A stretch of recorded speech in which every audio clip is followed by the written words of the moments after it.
దత్తగఢ్ లేదా దాతేగఢ్, దీన్నే సుందర్గఢ్ అని కూడా పిలుస్తారు. సతారా జిల్లా పాటన్ సమీపంలో ఒక అద్భుతమైన సైనిక కోట.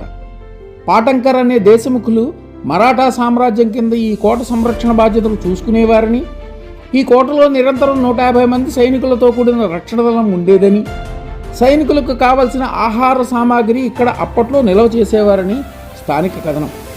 100 అడుగుల లోతు ఉన్న కత్తి ఆకారంలో రాతితో చెక్కిన బావి ఈ కోటలో విశేషం.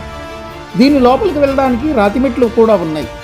కోట ప్రవేశ ద్వారం వద్ద దాదాపు 10 అడుగుల ఎత్తు ఉన్న భారీ ఆంజనేయ స్వామి విగ్రహం, వినాయకుడి విగ్రహాలు మరో అద్భుతం.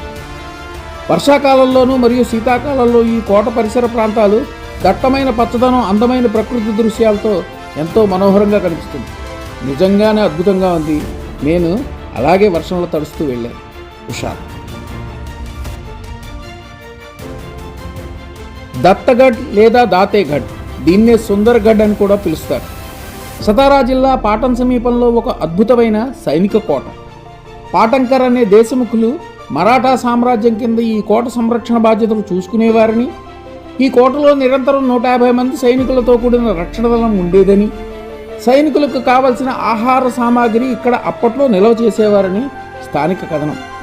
100 అడుగుల లోతు ఉన్న కత్తి ఆకారంలో రాతితో చెక్కిన బావి ఈ కోటలో విశేషం.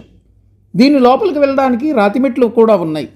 కోట ప్రవేశ ద్వారం వద్ద దాదాపు 10 అడుగుల ఎత్తు ఉన్న భారీ ఆంజనేయ స్వామి విగ్రహం, వినాయకుడి విగ్రహాలు మరో అద్భుతం. వర్షాకాలంలోనూ మరియు శీతాకాలంలో ఈ కోట పరిసర ప్రాంతాలు దట్టమైన పచ్చదనం, అందమైన ప్రకృతి దృశ్యాలతో ఎంతో మనోహరంగా కనిపిస్తుంది. నిజంగానే అద్భుతంగా ఉంది. నేను అలాగే వర్షంలో తడుస్తూ వెళ్ళాను.